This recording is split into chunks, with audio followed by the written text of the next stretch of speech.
Good evening, I'm Bo Williams, and welcome to the 7. Let's get a look at the big stories right now. And topping our list tonight, we start with breaking news, a road rage incident turning into a stabbing. This is according to the Sevier County Sheriff's Office.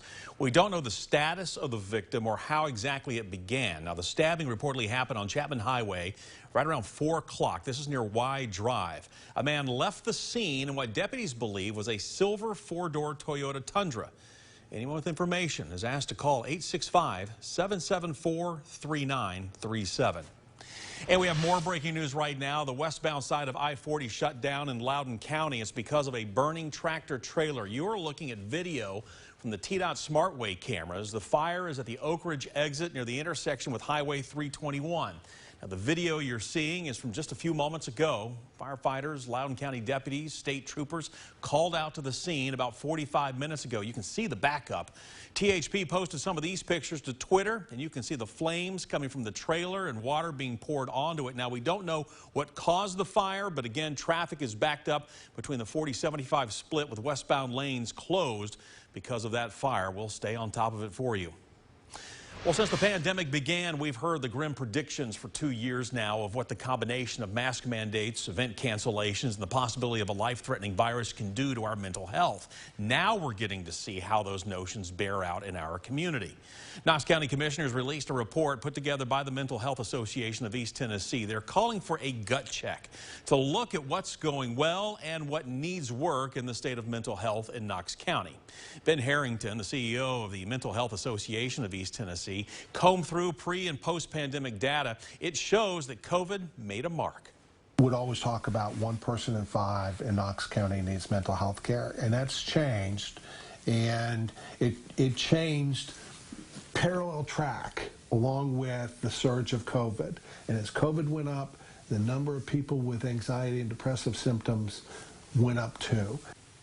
Those numbers rising to 2 and 5 Knox County residents. That's enough to fill Neyland Stadium twice. It's a grim reality, but Harrington is hopeful, looking toward the potential of more help and resources on the way. There are now 2 new hospitals about to open this spring, which means 175 to 190 beds within the county. But if you need help finding treatment or support right away, you can reach out to a call center. The number is 865-584-9125. Next, right here on the Big 7, we now have footage out of North Knox County after a train and a car collide. Emergency crews were called out to Ball Camp Pike at Ball Road right around 4:30 today. Sheriff's office tells us 2 people were taken to the hospital with what appeared to be non-threatening injuries. The scene was cleared very quickly, but this is what was left behind. Now, as soon as we have more information, of course, we're going to update you on air and online at WATE.com. Well, next on our list, Knoxville police have now identified a man shot and killed last night as an 18-year-old whose brother was killed in a similar incident last year. KPD says 18-year-old Jaquan Gillette was shot at least once in the parking lot of the Dollar General on Sutherland Avenue. This happened around 8 last night. He was found unresponsive just minutes later in the parking lot of Sutherland Flats Apartments just down the road. Now, we've heard from family who tell us Jaquan was the brother of Jamarian Gillette. You see his pictures here. Jamarian was the 4th Austin East student to be killed in 2021. That happened just over a year ago. So far, there have not been any arrests made in connection to either of these deaths. If you know anything, though, that can help out investigators tonight, you are asked to please call East Tennessee Valley Crime Stoppers with the number right there on your screen. It's 865-215-7165. And remember, if your tip leads to an arrest, you could be eligible for a cash reward. Next now on the Big 7, we have an update after the Knox County Sheriff's Office says a woman's body washed ashore along River Club Way in West Knox County. The address the Sheriff's Office gave us takes us right beside Fort Loudoun Lake. Now, the Sheriff's Office Major Crimes Unit, the Medical Examiner, and Rural Metro Fire all responded to the scene. While the cause of the woman's death has not been released, we are now being told foul play is not suspected. And we also have an update from Jefferson County Sheriff Jeff Coffey today. He tells us a 2-year-old who was shot last week has now been moved from UT Medical to East Tennessee Children's Hospital. The child, though, is still in critical condition tonight. Well, next in the Big 7, the Katie Beckett program is supposed to relieve financial stress for families with children with disabilities. However, some families are saying it's doing the opposite. The Katie Beckett program was signed into law by Governor Lee in 2019 and approved by federal officials in November of 2020. It is designed, again, to help alleviate some of the struggles working parents have with children with complex medical needs. This is done by reimbursing them for needed items and doctor's visits or qualifying them for TennCare. Now, we talked with Knoxville mom Sandy Bush, whose son Cameron requires some extra help. She says 1 month their needs will be met, and the next the state will deny paying for certain resources. Our family deductible is $8,600, and we've already met it for 2022. So we're paying out all that money at once. It's tough to pay out that. I don't think most people have $8,000 extra to spend in the first, 2 months of the year. We reached out to the Tennessee Division of TennCare, which works directly with the Katie Beckett program. A spokesperson sent us a statement saying the Division of TennCare remains, quote, committed to continuing to listen to our stakeholders and make additional adjustments that will improve the member experience. And we never want to lose sight of the reason this program exists and the positive impact it is having in the lives of children and families throughout Tennessee.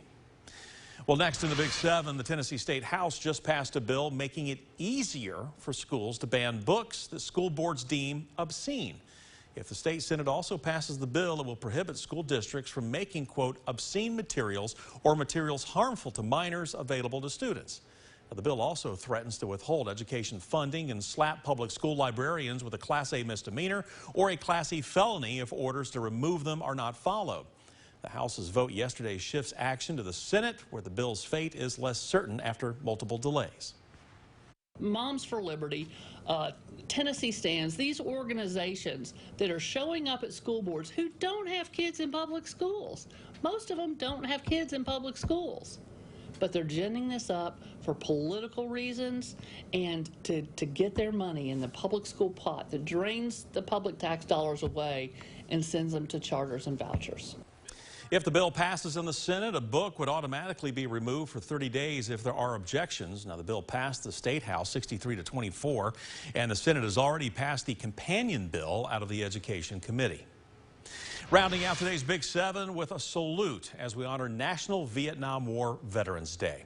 March 29th marks National Vietnam War Veterans Day, and on this day in 1973, the last U.S. combat troops departed the Republic of Vietnam, and the last prisoners of war were returned to American soil. This morning, we gathered at the Tennessee State Veterans Cemetery on Governor John Sevier Highway to listen to keynote speaker Colonel Charlie Harr, a retired Air Force colonel and decorated combat pilot who served in Vietnam and Operation Desert Storm. I think it's important for us to realize that we're not alone. There are more people who have been through what we've all been through. After serving in Vietnam, Colonel Harr served in Operation Desert Storm and throughout his career was qualified in 6 different combat-ready fighters and bombers. Now, we also received a statement today from Representative Chuck Fleischman honoring those who answered the call to serve. He says, in part, quote, when the last American combat troops were ordered out of Vietnam, tens of thousands of American servicemen and women served the cause of freedom and democracy. Unfortunately, however, when many of them returned home, they did not receive the warm heroes' welcome that they deserved. Now, today on Vietnam Veterans Day and every day, we honor the service and sacrifice of countless veterans who gave their all to God, country, and to give the South Vietnamese people the chance to live in freedom.